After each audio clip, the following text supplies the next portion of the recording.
ladies and gentlemen. It's William Keat of lawandalchemy.org and commonlawconstitution.org. Welcome back. So this is continuing with a series on individualism and collectivism, and slightly different location. I'm in the cabin or shed with the evening sun pouring in, which is beautiful. So slightly different situation. And I said in the last part, didn't I, that rather than have slides, we'd just I'd speak to camera and just see if we can consolidate and summarise where we are, where we've got to in this, and draw some conclusions thus far. And I think you will probably agree that there are some quite surprising things that have come out of this, and in unravelling, if you like, the complexities of this subject. Surprising outcomes, unexpected conclusions, if you like. And it's not because it's complex so much as there are much repeated claims out there about individualism and collectivism that I would say are false notions.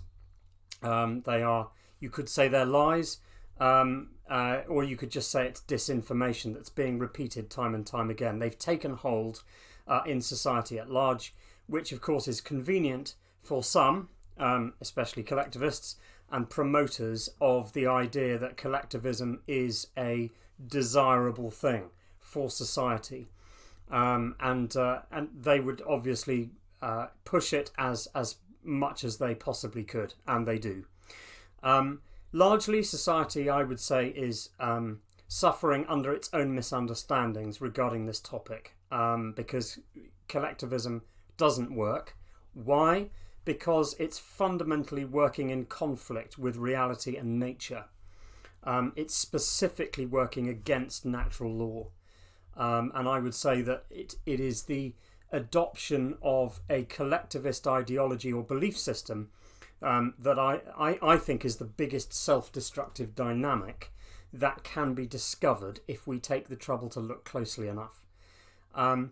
So could you say that that is the cause? Is that right at the bottom of the or the cause of our problems that we experience broadly in society? I think it's pretty damn close. At a practical level, I would say probably yes. And it's actually the result of, or it comes about because of this, the overly controlled society that we see comes about because of it. Now, it's happening for three reasons, so it's not quite the cause. The cause is actually deep enough that I'm not going to be able to deal with that in this series, because we need to think of this as a practical exercise in breaking down what is the dangerous dynamics that we're not even noticing. And that's what I'm trying to do in breaking down individualism and collectivism. If we go any deeper, things get a little bit esoteric, which I might do in a different video perhaps at some point. And I do talk about that in some of my Q&As and my courses as well. Now, the main reasons really are that some people are, obviously, as I've said already, good at propagating self-destructive belief systems that fundamentally take hold and then weaken a population. The second reason is that the masses themselves are too weak and easily manipulated to see how that is happening. And that very much includes what is known as the freedom movement, I would agree, who are also thoroughly manipulated in this regard, just as much, I would say. So how do they do that? Well, they're doing it through repeating false claims and false notions, and they're failing to employ logic and reasoning. So what's happening is they're re-establishing and strengthening principles that destroy themselves. It's a kind of self-sabotaging exercise. It's a kind of negative feedback loop, I think. So the cause, the deepest cause, is actually psychological and spiritual. It's too deep to go into in this series, but you know, the practical steps to help come to recognize and understand what those distortions in our thinking are. That's what this series is really about, and I would say that the misunderstanding about individualism and collectivism is exactly that. It's about exhibiting doublethink and cognitive dissonance, largely. So let's just summarise what we've thought about so far in individualism and collectivism. This extraordinary polarity that we see, and by the way, I would say that most polarities where we become divided are sort of made up. We've been manipulated into thinking of those polarities, and things like, we're divided by age, by gender, by race, whatever it is. And of course, those things don't really matter. They don't really exist.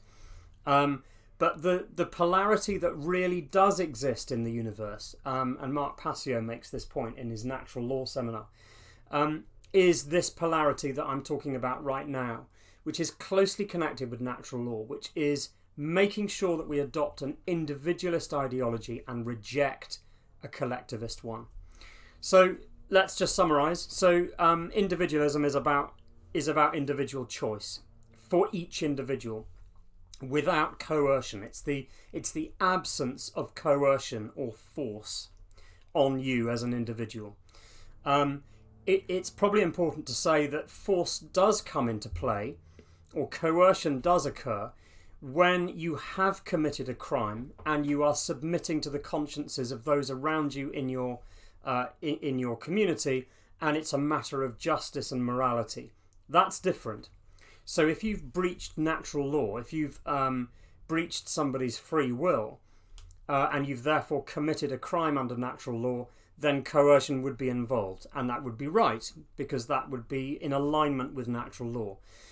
But in general, when we're talking about organisation of our society or our community through policy, everything should be through no coercion and always individual choice. So the minute that you allow some form of coercion, some level of coercion, it doesn't matter how much, as soon as you accept that notion that it's okay to coerce another human being, you are destroying your liberty ultimately in the community. You are denying your sovereignty. You can't destroy sovereignty because it always exists. It's always there for you to take it. But you are effectively denying sovereignty of the people in doing that. And the third thing that you are denying is equity, which is that principle that we are all equal under the law, or that we're all judged by the same set of standards. Okay, so those are the kind of the most important things to look out for at the base level. Yeah, is there any coercion involved? Are you denying sovereignty? Are you denying equity? And as I've sort of hinted at there already, you can't say, well, okay, individualism is great up to a point, up to this point, but actually we have to adopt collectivism from here on. You can't do that, because collectivism is basically, it's either one or the other. You're basically saying it's either individuals that have the sovereignty, or you're saying that actually the group has greater rights than the individual. It's one or the other. And it's not to say, and I'm going to come on to this in a minute, that individualists don't form a collective. They absolutely do. And we'll come on to that in a minute. So it's not a matter of degree, saying that it's okay up to this point. As soon as you accept that, we can have individualism up to this point, but not after this point, well, that's then down to an opinion. The degree to which you feel that individualism is okay and then collectivism must take over is going to be down to the opinion of a man, a woman, a group of people. And that introduces an artificial element. That means that a person or a group has to decide on that degree or that chosen element that makes up the group. Yeah. So what's happening there is that you've got someone making a decision on the map or the structure of the way in which everybody lives their lives. And you can't do that because you've destroyed the idea that everything is based on natural things, on reality. So the trickery involved in the claims that collectivism is desirable for a community is very real, and we see that out there all the time, where people are trying to say that that collectivism is a desirable thing and that's what we should be going for. These are tricks that are played. Sometimes people are just falling into the traps and telling themselves untruths. It's easy to prove these lies. And the biggest of those is the notion that individualists are fundamentally selfish, and that only collectivists care about the group. And that's clearly not true. Individualists form groups and collectives too, but they do it voluntarily. And that, again, see, going back to coercion again, is where the value lies, because each individual is in the collective under their own volition. Yeah, they are, if you like, there by choice and not coercion. Keep coming back to this coercion. That means that their output and cooperation in that group or that project is profound and real, as opposed to an individual whose contribution has been determined by someone else's agenda. Yeah, just deciding for you what you should or shouldn't be doing. So that's, I suppose you could say, that's the summarising of what individualism and collectivism is up until this point, because actually we've got more to cover in the series. There's more to come. Another thing that I just thought I would do, and we're going to come on to some examples of that trickery, of what people in society try to cause us to believe erroneously about collectivism and individualism, and I'll come on to some examples of those in a moment. Okay, but the other thing I just thought I'd mention and just clarify is that collectivism is a combination of almost all political ideologies.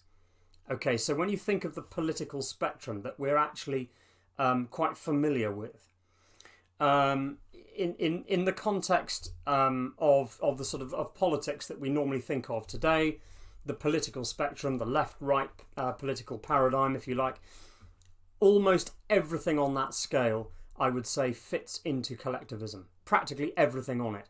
The only thing you won't find on the political spectrum is individualism. It's that radical, really. People don't generally, they miss it. They completely look over it entirely. Now, just to clarify that a little bit, you could say that collectivism in the context of a nation it could be described as statism. That's another word for it. It's belief in the state, and it's the belief in the authority of government, essentially. Now, if you look at the political spectrum that we're more familiar with, you've got at the left-hand end, you've got communism and socialism, I suppose, and at the other end on the right of politics, far right, which we hear about a lot nowadays, you could say is fascism, which is a sort of an unholy alliance between government and big business, really. And then in between that, you've got a whole range of different types of politics, but really all of them involve the belief in the state, the belief in taxation, and ultimately, therefore, the belief in coercion. And so all of it is statism or collectivism, which we must reject. Okay, so I've got some notes here. Now, what I did is I went on the internet and just had a little search on the web for collectivism and individualism. You could do the same. And I pulled up some paragraphs and some sentences that I was finding, one or two on Wikipedia, I think, just mainstream websites that talk about what collectivism is and what individualism is. And let's just do a little exercise here, and you can discover if you've been following my series quite closely and carefully, you will spot the lies in this pretty quickly. Okay, so let me just read out one or two paragraphs and you'll see what I mean. Okay, so collectivism stresses the importance of the community and places great value on unity, selflessness, and altruism. Individualism focuses on individual rights and concerns independence and personal identity.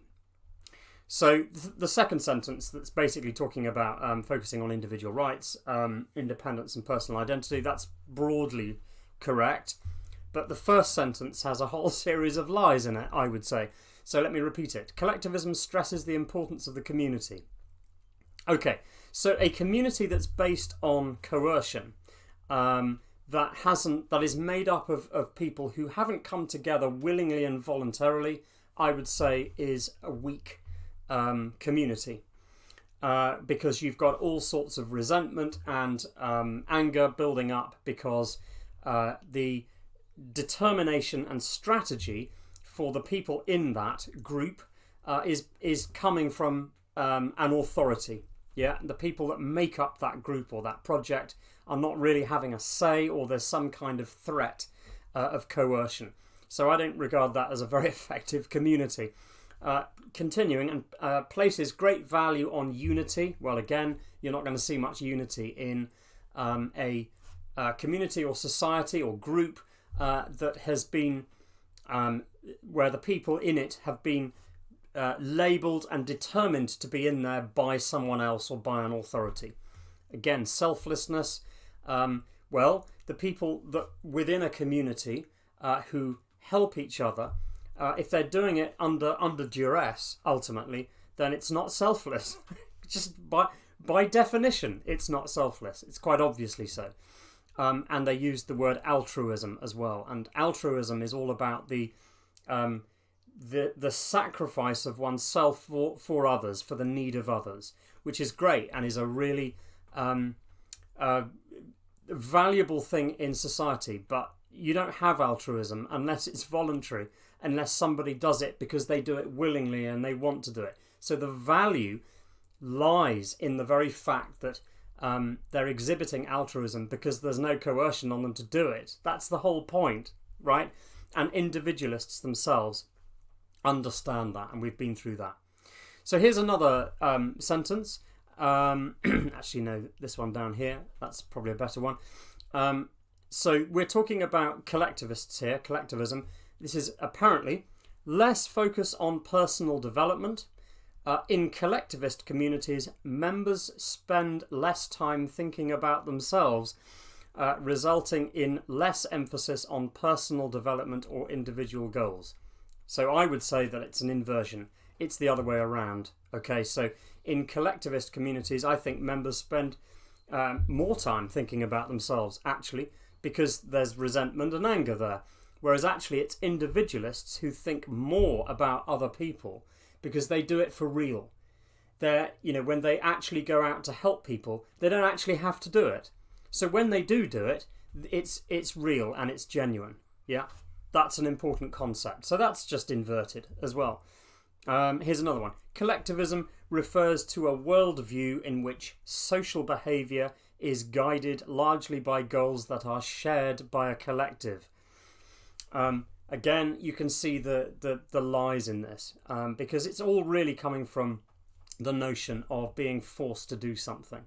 That's the problem, really. And so just look out for that. Just watch out for that all the time and keep looking back at the underlying principles, because we are, as a society, largely lying to ourselves about a lot of this information. And I would say that this polarization between individualism and collectivism is generally airbrushed out. They don't really want us thinking about that, I think, and certainly they wouldn't want us correcting the assumptions that are made about it. So I would say watch my video series carefully. Don't pick and choose. Go back to the beginning. Look at understand the underlying base principles, and when you're presented with a political idea or scenario or concept, just check with those basic principles underlying all of this and see how it's faring on that basis, because I think you'll find that almost all political projects will fail on that basis.